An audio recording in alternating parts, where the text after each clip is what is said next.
वैसे ये ज्यादा महत्वपूर्ण है उसके अंदर। थेवा कला क्या है, ये यदि आप मेरे से पूछो तो मैं कहूंगा कि कांच पर सोने की कारीगरी, गोल्ड वर्क ऑन ग्लास, कांच पर जो सोने की कारीगरी की जाती है उसको थेवा कला कहते हैं। हम कहते हैं कि कांच ज्यादातर मामलों में हरे रंग का लिया जाता है, बेल्जियम कांच बोलते हैं उसको, हरे रंग का बेल्जियम कांच यूज में लिया जाता है।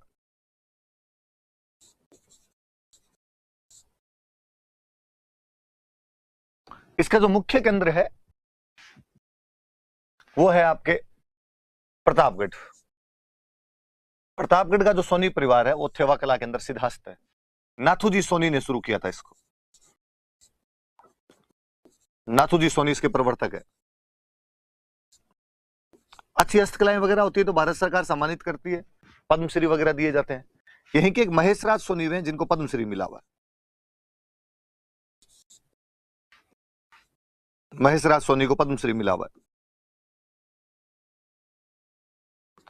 इसी परिवार के एक में गिरीश कुमार, जिनको राष्ट्रपति ने राष्ट्रीय पुरस्कार दिया था इस चीज के लिए, थेवा कला के लिए।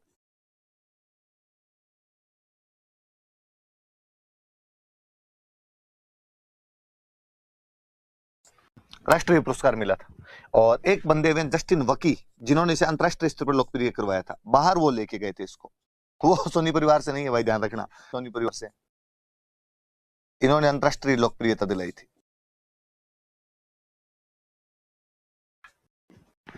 बनाते क्या है तो आभूषण बनेंगे, सुनार के पास तो और क्या बने भाई, आभूषण ही बने।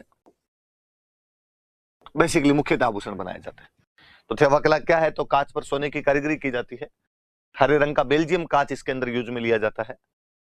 प्रतापगढ़ इसका मुख्य केंद्र है जहां नाथूजी सोनी ने इसको शुरू किया था। महेशराज सोनी को इसके लिए पद्मश्री मिला हुआ है, गिरीश कुमार सोनी को इसके लिए नेशनल अवार्ड मिला हुआ है, जस्टिन वकी ने इसे इंटरनेशनल लेवल पर लोकप्रिय करने का प्रयास किया था। ये अपनी थेवा कला होती है। और आभूषण बनाए जाते हैं, महिलाओं के आभूषण वगैरह बनते हैं। बड़ी जोरदार सी बात कैसा कहा जाता है कि ये थेवा कला वाले जो है ये महिलाओं को नहीं सिखाते, केवल पुरुष। तो महिलाओं का डर लगता है कि यदि बेटी को सिखा दी तो ससुराल जाके बता देगी, बीननी को सिखा दी तो पीहर जाके बता देगी। तो केवल पुरुषों को आते हैं, महिलाओं को नहीं आती ये चीजें। ये थेवा कला है। आप एग्जाम्पल भी देख सकते हैं कि हरा रंग दिखाई दे रहा है आपको इसके अंदर, तो हरे रंग के बेल्जियम कांच के ऊपर ये सोने का मढ़ा हुआ है, सोना उसके अंदर सोने की कारीगरी की गई है। ये थेवा कला का एग्जाम्पल है अपने साथ। मीनाकारी, मीनाकारी क्या होती है? मीनाकारी एक तरीके से सोने की जड़ाई है अपने आप में, सोने में रंग भरा जाता है, सोने में रंग भरने की कला है, सोने में रंग भरने की कला।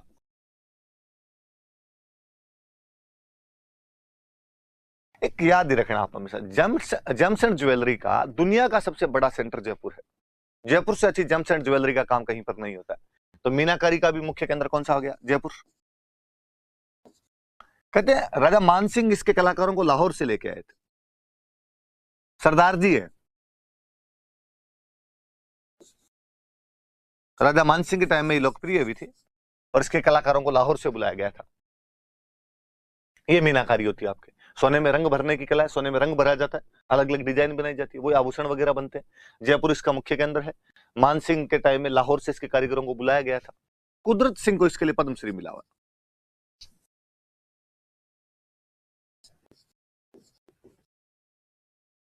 कुदरत सिंह है वो इसके लिए पद्मश्री प्राप्त कर चुके हैं।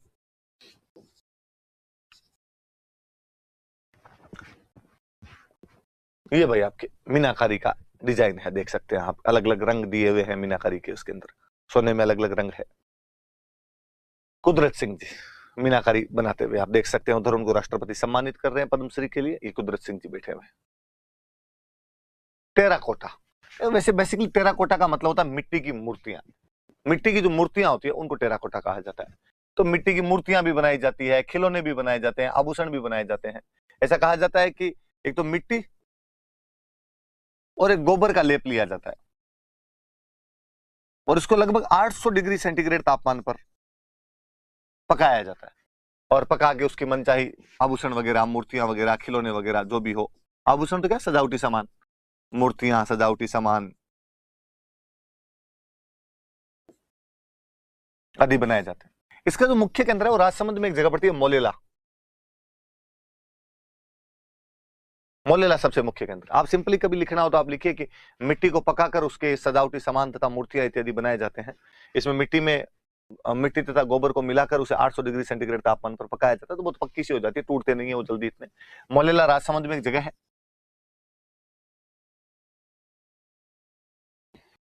इस मोलेला राजसमंद जो जगह है, यहाँ की टेराकोटा सबसे फेमस टेराकोटा है, और यहीं के मोहनलाल जी हैं जिनको इसके लिए पद्मश्री मिला हुआ है।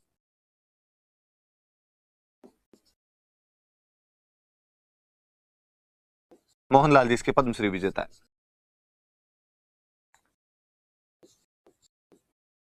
एक जालोर में गांव पड़ता है हरजी, ये भी इसका एक मुख्य केंद्र है।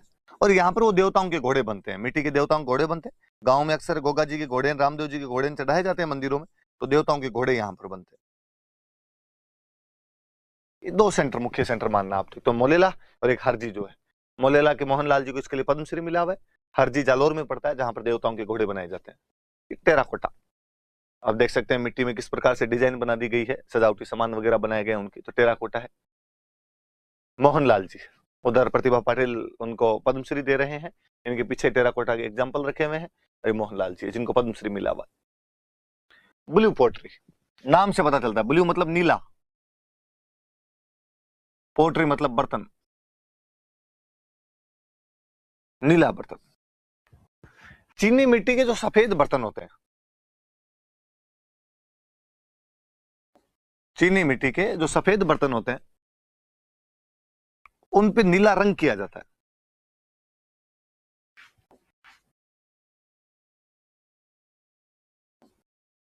चीनी मिट्टी के सफेद बर्तनों पे नीला रंग किया जाता है, तो वो नीले रंग के बर्तन हो जाते हैं, तो ब्लू पोट्री बोलते हैं। राम सिंह सेकंड जयपुर में राजा हुए थे। राम सिंह सेकंड के टाइम में लोकप्रिय हुई थी जयपुर में, तो जयपुर इसका मुख्य केंद्र है।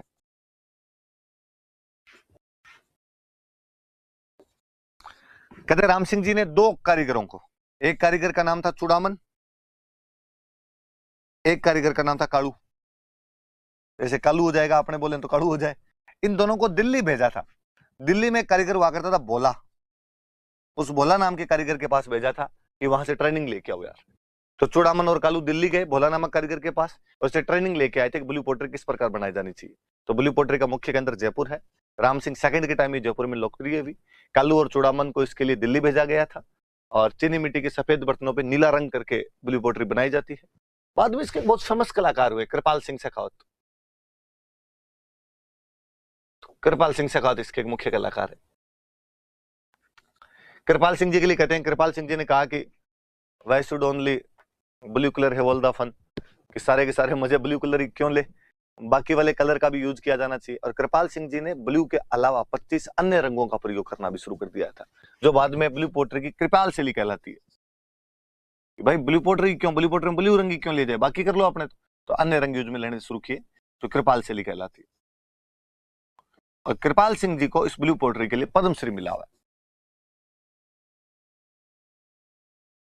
मैं यही चलते मैं एक बात बता दूं कि ब्लैक पोट्री यदि कहीं की फेमस है तो वो कोटा की। ब्लैक पोट्री कहीं की फेमस है तो वो कहां की है, कोटा। तो ब्लू पोट्री फेमस है अपने जयपुर की, ब्लैक पोट्री फेमस है अपने कोटा की। थोड़ा अलग से याद रख लेना एक, ठीक है। कितने सुंदर से बर्तन है, नीले रंग के एकदम, ब्लू पोट्री के उदाहरण कृपाल सिंह। इधर उनका कोई फोटो है, इधर वो ब्लू पोट्री की डिजाइनिंग